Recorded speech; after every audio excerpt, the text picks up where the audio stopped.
अस्सलाम वालेकुम ख़वातीन और हज़रात, वक्त होता है आज के अस्पताल का। मैं हूं जिसका मेज़बान जुनैद सलीम। नाज़रीन, शो का आगाज़ कर रहे हैं एक ही मोहल्ले में रहने वाले चंद अफराद की बाहमी गुफ्तगू, बल्कि कहना चाहिए बाहमी इख्तलाफात के हवाले से। इख्तलाफात क्या होनी है भाई?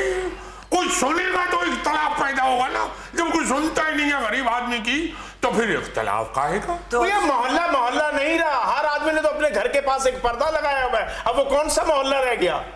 सिवाय इस शख्स के सारे मोहल्ले वाले। जुनैद मियां, क्या जरूरत है आपको अपने घर के आगे सड़क ऊंची करने की कि आपके यहाँ पानी न ठहरे बारिश का, और दूसरे लोगों के सामने बेशक तालाब बन जाए? नहीं तो आप अपना घर ऊंचा कर ले। अरे घर ऊंचा कर करके तो ये बर्बादी हो गई कि घर के अंदर पानी घुस जाता है। इतना इतना घर जो है वो सड़क से नीचे चला गया हुआ है। अब कितनी सड़क ऊंची करे? मौसूफ ने अपना एरिया ऊंचा कर दिया, सारा पानी आ जाके हमारे शहर में। और आपको मालूम है आपकी बाबत की तबीयत तो तितली की तरह नाजुक है। ये तो हल्की सी भी बदबू पैदा हो जाए घर में तो ये कहती है मैं के छोड़ आओ। चुगताई साहब, थोड़ा सा उनकी तकलीफ का ख्याल करें। आपकी वजह से उनके घरों में इतना इतना पानी जमा हो गया। इतना पानी अगर आपके घर में जमा हो जाए तो आप तो डूब जाए उसमें। डड्डू लगोगी डड्डू। डूब क्या जाते? चंद दिन पहले हमारे घर आए न्याज देने के लिए। पूछिए, सिर्फ सर बाहर था और न्याज वाली प्लेट बाहर थी। तो अल्लाह का शुक्र है हमने ऊपर से ही बेलचे के साथ उठा के अंदर कर ली। हमने कहा आप जाने और पानी जाने। आपको पेड़ गिरने से, आपको तो आम खाने से गर्ज थी, आपको न्याज मिल गई बस। जुनैद मियां, असल में बात ये है कि बाबा जी आपको बताया ना, लखनऊ से ताल्लुक है। नवाबों की साहबजादी है। इनके वालिद साहब जो रियासत के नवाब थे, लखनऊ रियासत हुआ करती थी ना, उसके जो नवाब थे उसके खास बावर्ची थे।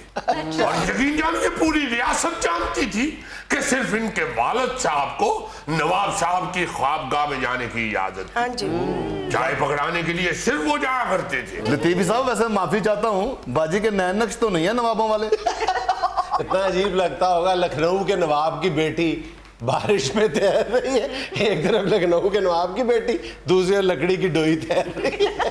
अरे क्या बात कर रहे हैं जुनैद मियां? पानी पे तैरती हुई तो कागज की नाव लग रही होती है। हमें तो इनको तैरते हुए देख के गुलजार भाई का वो गाना याद आ जाता है, वो कागज की कश्ती वो बारिश का पानी। सर देखिए जी, हाउ स्वीट। How sweet. किसको कह रहे हैं? आपको कह रहा हूँ। मुंह तो उधर किया हुआ था। वो आपकी तरफ किया हुआ। आप कौन सा पीछे बनेरे पे बैठी हुई है? तो कह रहे हाउ स्वीट, या अल्लाह मुझे उठा ले। ऐसा मत गए। और मैंने नोट नहीं किया अभी कि आपने आज भाभी का घूंघट नहीं निकलवाया, और ना ही आप कह रहे हैं ये कोरोना की वजह से। जुनैद मियां, क्या बताएं आपको, ये कोरोना के दिनों में मास्क लगा के आपकी भावज का ऑक्सीजन की कमी हो गई थी।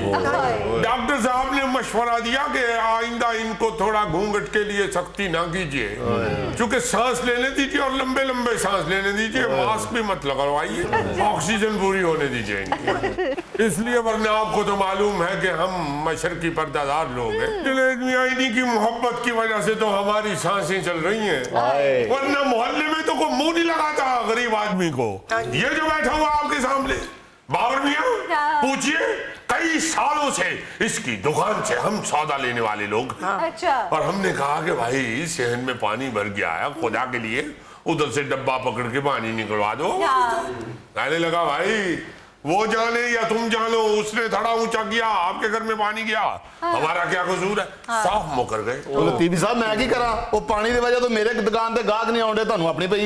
देखा, सबको तो अपनी अपनी पड़ी हुई है। और बेइज्जती किसकी हो रही है? हमारी। क्योंकि भाई गली का नाम तो है लतीफी स्ट्रीट। पूरे इलाके में तो ये शोर पड़ा हुआ है लतीफी स्ट्रीट सारी डूब गई। जुनैद साहब, ना किसी थाने च लतीफी स्ट्रीट का ना जे, ना किसी डाकखाने च, ना किसी स्कूल च, ये आपे रौला पाई जाते लतीफी। अच्छा, ये कहते रहते जी लतीफी स्ट्रीट का बोर्ड लगाया जाए। बोर्ड तो दूर की बात है, आपके घर के बाहर जो आपके अपने नाम जो नेम प्लेट लगी हुई है, वो उस दिन मैं देख रहा था गिरी हुई बारिश में तैर रही थी। इस बदबख्त के उस बच्चे ने वो प्लेट उतारी है हमारी। हम खुद देख रहे थे छत से, मुंह के साथ पेच खोल रहा था उसके बाद जब प्लेट गिर के बारिश वाले पानी पे तैरनी शुरू हुई तो उसके ऊपर बैठ के ऐसे ऐसे कर रहा। कौन जानता है लतीफी स्ट्रीट को? हर बंदा यही कहता है कि बाबर करियाने स्टोर वाली गली। लतीफी साहब ये क्या कह रहे हैं? यानी आपसे ज्यादा बाबर करियाने वाला मशहूर है। कंकरियों वाली दाल बेचता है, आटे का जौन सा मर्जी थैला खोल के देख लो, सुसरियों से भरा होता है। चावल लेने जाओ, एक चावल का दाना साबित नहीं होता, टोटा बेच रहा होता है। ये क्या बात है? बहरहाल वो आपसे ज्यादा मशहूर तो है ना। मशहूर तो फिर हरीम शाह भी है। बंद करे दुकान, ये भी जाके सरकारी दफ्तरों में टिकटिकियां लगा के तो सेल्फियां बनवाए। ਸਾਡੀ ਆਪਸ ਦੀ ਲੜਾਈ ਲਤੀਫੀ ਸਾਹਿਬ ਮੈਨੂੰ ਐਵੇਂ ਬੁਰਾ ਕਹੀ ਜਾਂਦੇ ਹੋ। ਹੁਣ ਮੇਰੀਆਂ ਚੀਜ਼ਾਂ ਦੇ ਨੁਕਸ ਕੱਢਣ ਦੇ 2-2 ਮਹੀਨੇ ਤੁਸੀਂ ਪੈਸੇ ਨਹੀਂ ਦਿੰਦੇ ਸੌਦੇ ਦੇ। जब 3 महीने बाद देते तो है ना। देते हैं इधर रो के दिंदे ਤੁਸੀਂ ਪੈਸੇ। लतीफी स्ट्रीट में रहना है तो फिर लोगों के साथ ताउन तो करना पड़ेगा। जुनैद साहब, इन बारिशों से पहले मैं पूरे मोहल्ले को कहता रहा हूँ, मोहल्ला मत कहो, लतीफी स्ट्रीट कहो। बिल्कुल बिल्कुल, मैं पूरी गली को कहता रहा हूँ। अरे देखो, गली बना दी अच्छी वाली लतीफी स्ट्रीट को। यार आप कह दे लतीफी स्ट्रीट। मैं हर घर को कहता रहा यार हूँ। कह दे लतीफी स्ट्रीट यार। नहीं सर, क्यों कहूँ जब है ही नहीं।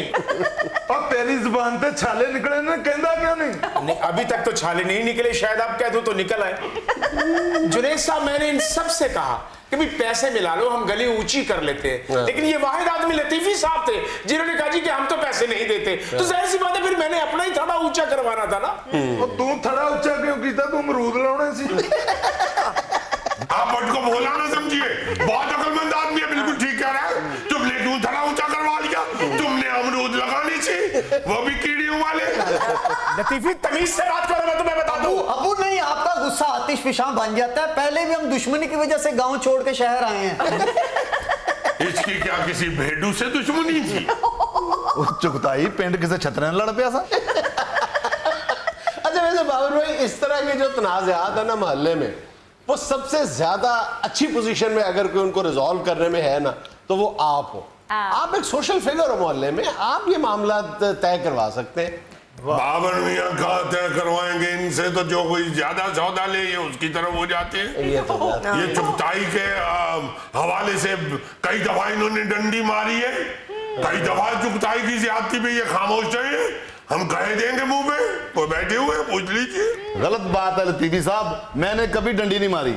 जब वो चुगताई साहब कह रहे थे कि गली ऊंची करवा लें, तो आप भी मुखालफत कर रहे थे। देखिए देखिए अब उन्होंने थोड़ा अपना ऊंचा करवा लिया, अब फिर आप बोल रहे हैं। भाई, तो अगर किसी के पास बजट नहीं है, बेशक करोड़पति आदमी होता है, किसी वक्त बजट नहीं होता। यानी हर पोजीशन में आप बोलते हैं, किसी पोजीशन में आप चुप कर सकते हैं कि नहीं? देखिए बाबर मियां, किसी वक्त जेब इजाजत नहीं देती।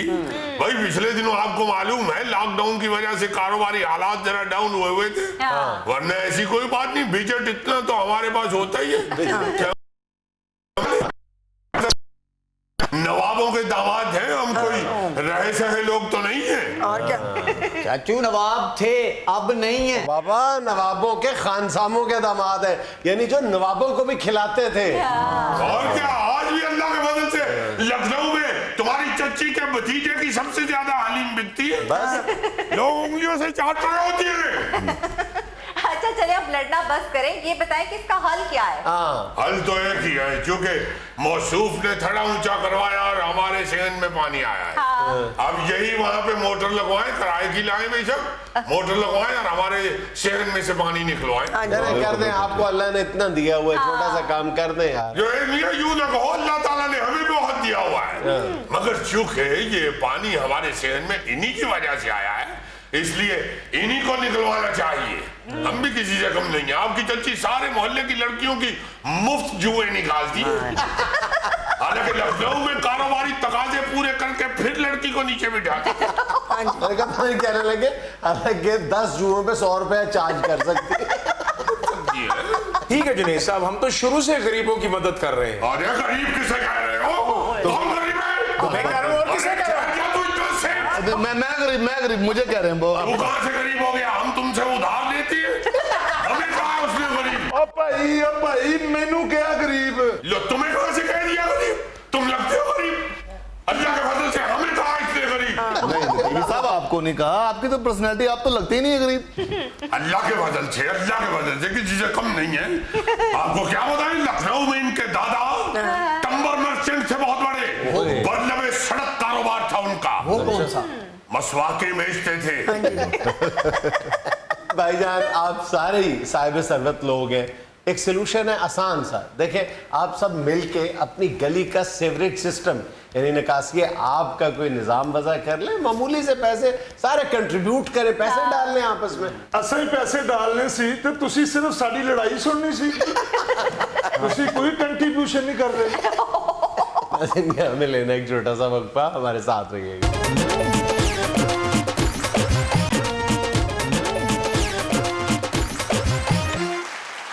गोगा जी, आपके ख्याल में जनरल नॉलेज का टेस्ट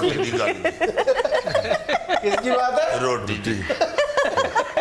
कुछ और पूछने लगे थे अजीजी भाई। हम यार दो ही तो बंदे हैं पढ़े लिखे, दानिश की बात ही करेंगे।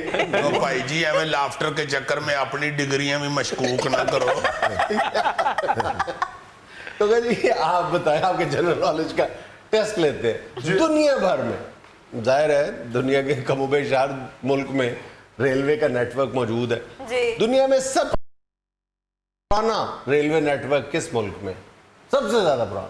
सबसे ज्यादा पुराना ये तो मेरा ख्याल किसी स्क्रैप वाला बता सकता है। उसने स्क्रैप पे डाल दिया। उसका ये इनमें ये है ना कि पुरानी चीजें स्क्रैप वालों के पास। पहला जी आप बताएं। हिंदुस्तान में जी। हिंदुस्तान का पुराना होगा जी। आप बताएं सर। आई थिंक इंग्लैंड और फ्रांस। उसने ये सोच लिया है कि अगर इंग्लैंड का जिक्र करना है तो यूं करके करना है, तो ही इंग्लैंड मुंह से निकले। जाहिर है इंग्लिश की बात है तो इंग्लिश होगी। इंग्लैंड और फ्रांस में तो जो पुराना है ना, उन्होंने उसको अपडेट किया है, नया कर लिया हुआ है ना। अच्छा। पुराने का मतलब है कि जो अभी भी पुराना ही है। तो पूछना ही नहीं चाहिए तुम्हें, ये तो हम शर्मिंदा ही होंगे। बात है रुस्वाई की। पाकिस्तान का रेलवे ट्रैक जो है, पूरा रेलवे का जो निज़ाम है वो दुनिया में कदीम तरीन है, और हमने उसमें रत्ती बराबर भी तरक्की नहीं की। 160 साल पुराना है, यानी 1.5 सदी से भी ज्यादा का अरसा गुजर गया है। हमने कोई एक छोटा सा टुकड़ा शायद कश्मीर वाली साइड पे पटड़ी का बनाया, उसके अलावा हमने हाथ लगा के नहीं देखा कि ये पटड़ी बनती कैसे। यार पटड़ी को तो छोड़ो, रेलगाड़ी जो है खुद जो इंजन है बेचारे जिन्होंने रेलगाड़ी लेके जाना मैं तो ईमान से रेलगाड़ी का इंजन देखता हूँ ना पाकिस्तानी जी, तो मुझे वो हमारे मोहल्ले में होते थे भोले और उनके दादा अबू मियाँ जी याद आ जाते हैं। वो जिस तरह मियाँ जी चलते हुए घबरा रहे होते थे ना, उस तरह हमारे पाकिस्तान का रेलवे इंजन भी बेचारा चलते हुए घबरा रहा होता है। मर्दान से 4 सदा का शायद जो है ना छोटा सा एक सेक्शन है, वो अंग्रेज के बाद हमने बनाया होगा कभी। और तुम यकीन करोगे कि ये जो अगर हम कराची से पिंडी जाएं तो बीच में सखर रीजन सबसे जो स्लो है, स्लोएस्ट जो है, वहां पे ट्रेन की रफ्तार क्या होती है? सारी ट्रेनों की रफ्तार क्या होती है? क्या सर? साइकिल की रफ्तार, यानी 15 किलोमीटर फी घंटा। 15 किलोमीटर फी घंटा, सिर्फ इसलिए कि ट्रैक ठीक ट्रैक नहीं है। ट्रैक मतलब बिल्कुल उसी तरह कांपना शुरू कर देता है जैसे अगर जुल्फी के पाँव पे गोगा अपना पाँव रख दे तो जुल्फी कांपता है, वो हालत हो जाती है। और देखें वज़रा की, पिछले रेलवे के वज़रा उससे पिछले मौजूदा भी जी जी गुफ्तगू वो रेलवे के हवाले से इस तरह अल्लाह माफी दे कर रहे होते हैं, तौबा इस्तग़फ़ार जैसे इजाद इन्होंने की।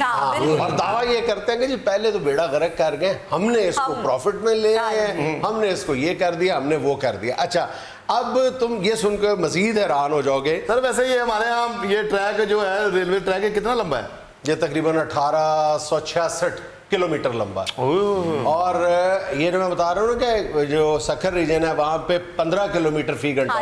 तो जहाँ पर बहुत ज्यादा हम तीर मारते हैं, जहाँ पे कहते हैं कि गाड़ी ने फर्राटे भरने शुरू कर दिए हैं, जी जी, वहाँ पे 105 किलोमीटर है, यानी एक आम फटीचर कार से भी कम है। एक जगह साइकिल की रफ्तार है ट्रेन की, एक जगह फटीचर कार से कम रफ्तार। कुछ सेगमेंट तुम ऐसे छेड़ लेते हो कि बखुदा बोलने को भी जी नहीं चाहता कि क्या बात करें इसमें, क्या बात करें। अब तुम देखो, सारा देख रहे हैं और जब से पैदा हुए यही सुनते हैं, हालात जार देख देख के तो रोना आता है कि ये अब पिंडी से कराची पहुंचते हुए हमें 24 घंटे लगते हैं, और अगर कोई बहुत कोई फुर्तीला ड्राइवर हो वो कट शट मार के ले जाए तो 20 घंटे लग कट कहाँ से ਤੁਸੀਂ ਜੇ रिंग रोड पे बैठ जाओ शॉर्ट हो जाए। वो जो पुराने जमाने के ड्राइवर है ना उनको शॉर्टकट पता है कि इस गली से ऐसे ले जाए तो जल्दी पहुंच जाते हैं। वो 20 घंटे मतलब 24 घंटे लगते हैं हमें पिंडी से कराची पहुंचते हो। अब मेरा ख्याल है कि दुनिया का शायद ही कोई मुल्क हो जहां पे रेलवे का जो सफर है वो इतना सुस्त हो। अच्छा, अब जो ये हम एक उम्मीद की किरण जागी हुई है ML1 मंसूबा, हाँ जी। इसके बारे में बहुत कम लोग जानते हैं कि ML1 है क्या। मेरा ख्याल ये नहीं पता होगा कि ML से बनता क्या है। जी सर। ML से बनता है मेन लाइन। अच्छा, ML1 जो प्रोजेक्ट है ये ज़हन में रहे कि ये CPEC का हिस्सा है। हमारे अंदर इतनी हिम्मत कभी नहीं थी। हमने ख्वाब तो बहुत देखे, बुलेट ट्रेन चला देंगे, ये चला देंगे, वो चला देंगे। अभी ये जो मौजूदा वजीर है ये 1 साल पहले चाइना गए थे तो इन्होंने वहाँ के जो रेलवे मिनिस्टर था उसके सामने ख्वाब है कि पाकिस्तान में भी बुलेट ट्रेन चले। उसने आगे से कहा नहीं चले चले नहीं, उसकी सीरियसली उसका कहका छूट गया था, उसकी हंसी निकल गई। मैंने कहा यकीन करो, वुड यू बिलीव इट, ऐसा ही हुआ था कि ये मुंह और मसूर की ताल बुलेट ट्रेन यानी ML मंसूबा जिसको गेम चेंजर कहा जा रहा है CPEC। उसके बाद भी हमारे यहाँ जो स्पीड होगी वो 160 के राउंड अबाउट होगी। 160 तक गाड़ियां जाएंगी वहां पे भी, यानी तकरीबन 6.8 अरब डॉलर लगाने के बाद भी जब ये ML1 मंसूबा बन जाएगा तो गाड़ियों की रफ्तार जो है वो 160 किलोमीटर से ऊपर नहीं जाएगी। तो क्या बात क्या है, गड्डी इतने क्यों डर दी है टोर दी? देखो मैं कह रहा हूँ ना कि 160 साल पुराना है, ये सारा उखाड़ा जाएगा। ज्यादातर जगहों पे, कुछ को पुराना ही रखा जाएगा लेकिन ज्यादातर जगह पे उसका बेड जो है उसको पूरे को उखाड़ा जाएगा। फिर कमोबेश जो 600 के करीब 650 के करीब जो क्रॉसिंग्स हैं वो खत्म कर दी जाएंगी। वहां पे अंडरग्राउंड सिस्टम लाया जाएगा, यानी वहां पे ऊपर से कोई रुकावट नहीं होगी, वहां से अंडरग्राउंड बनाया जाएगा उसको, यानी ट्रेन सीधी जाएगी, आपका जो फाटक होगा वो जेर जमीन जाएगा। और पूरी जो ये 1876 किलोमीटर लंबी होगी ये लाइन, इसको पूरी की पूरी लाइन की फेंसिंग की जाएगी ताकि कोई राहगीर जो है वो भी इसको क्रॉस ना कर सके। तो और इसमें कमोबेश जो है आगाज तो हो चुका है, 8 साल का अरसा दरकार होगा।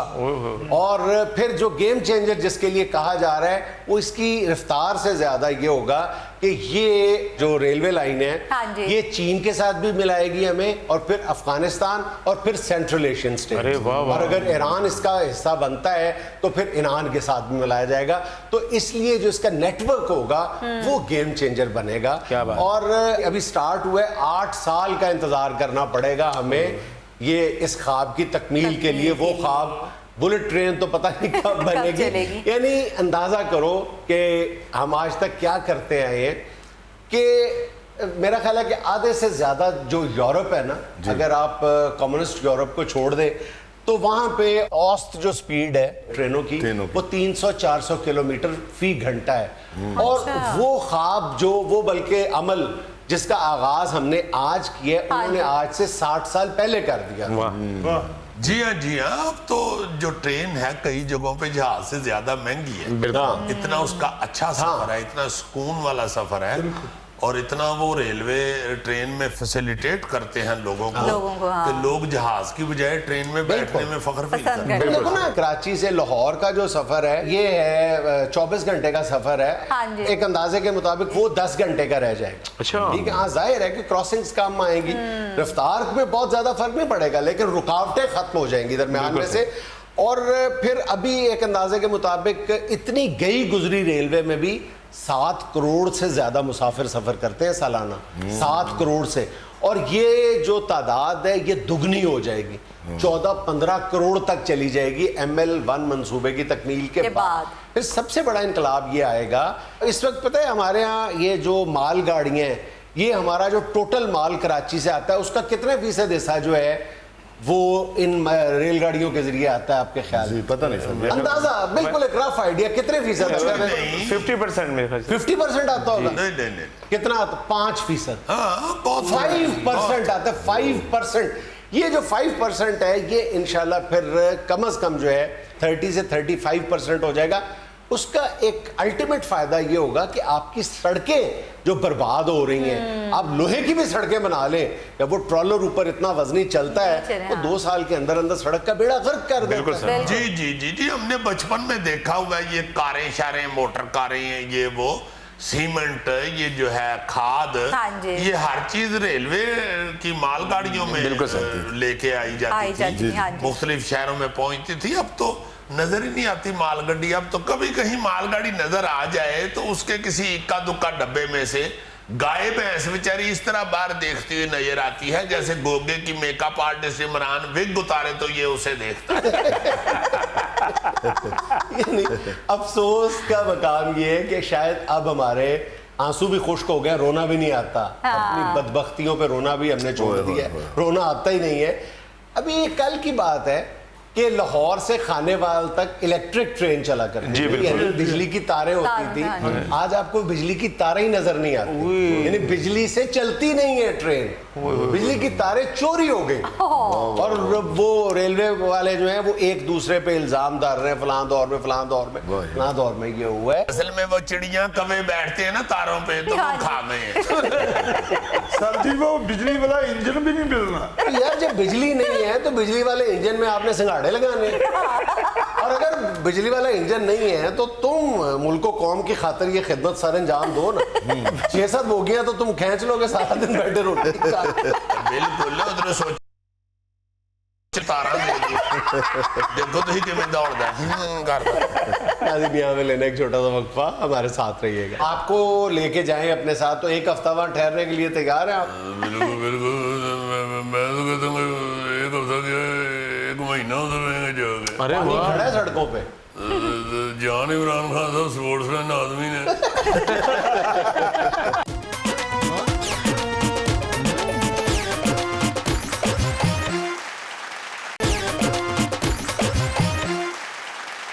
नाज़रीन, हमारी खुशकिस्मती कि आज बहुत दिनों बाद हमारी महफिल में तशरीफ लाए हैं मोहतरम जनाब चौधरी शुजात हुसैन साहब। अस्सलाम वालेकुम शेख साहब।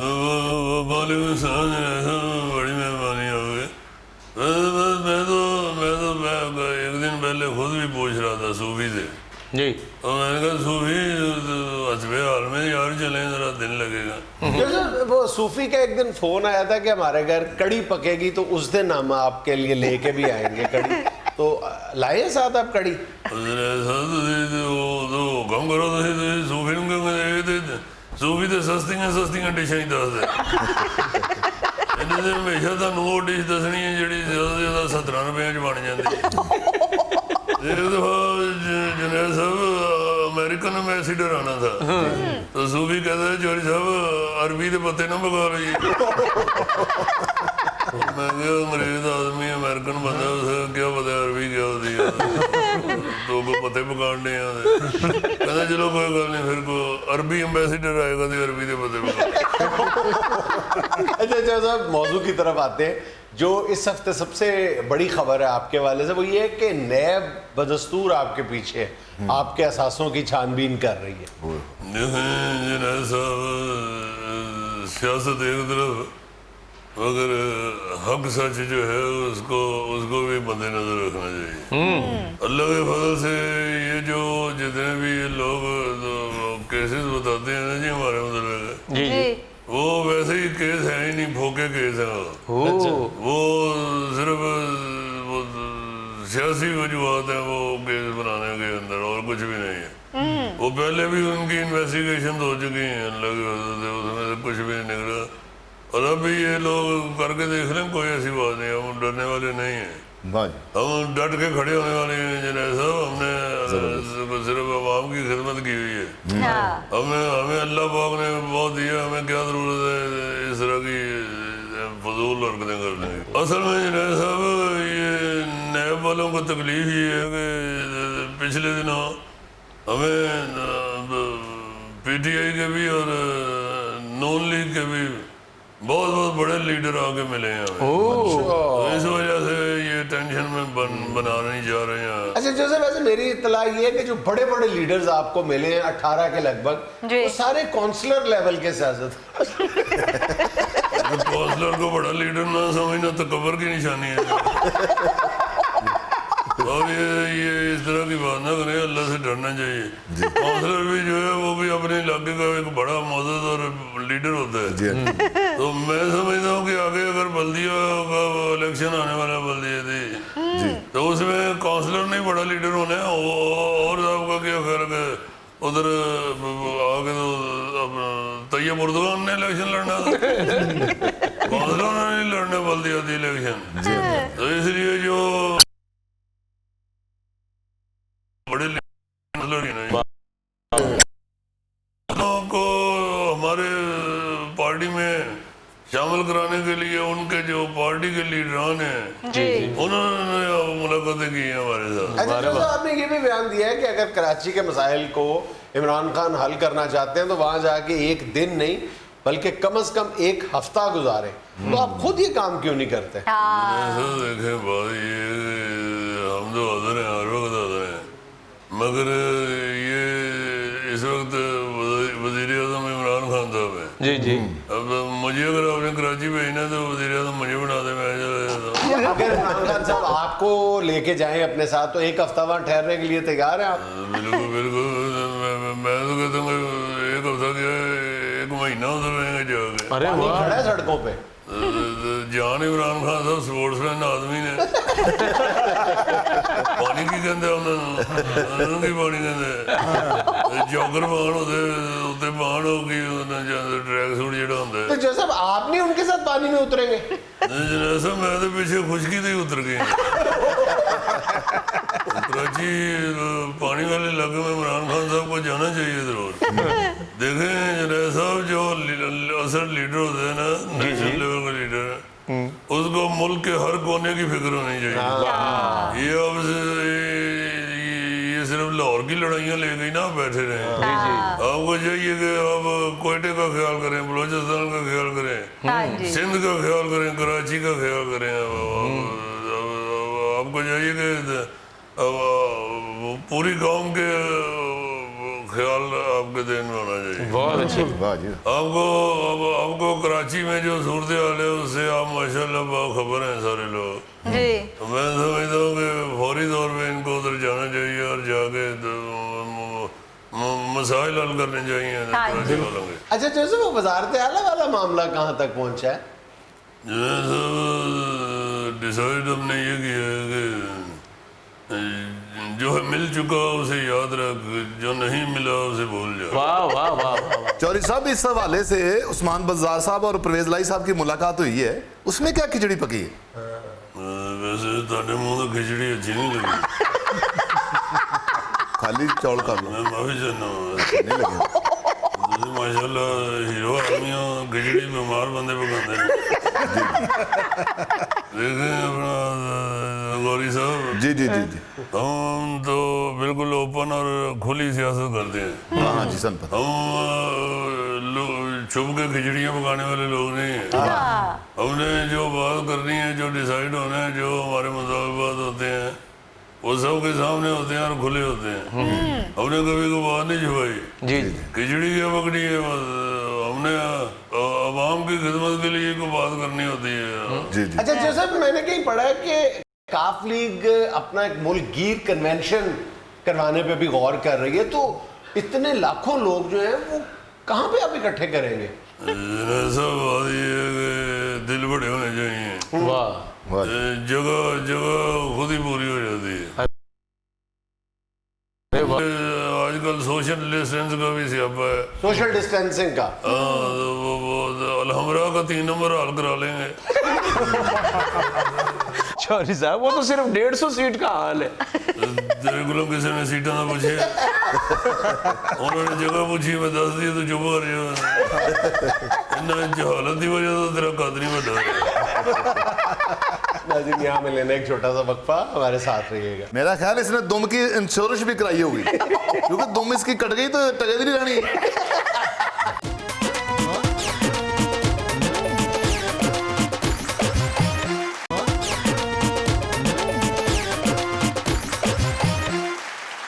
अच्छा थैला जी, आज हमारा जो पिक्चर्स और वीडियोस का सेगमेंट है उसमें पहले मैं आपको एक बिल्ली दिखाने लगा हूँ। आपको बिल्लियों का बहुत शौक है। Why not? Why not? I have an apple and apple is name of my बिल्ली। एप्पल नाम है, एक तो उसको छील के खाने लगा।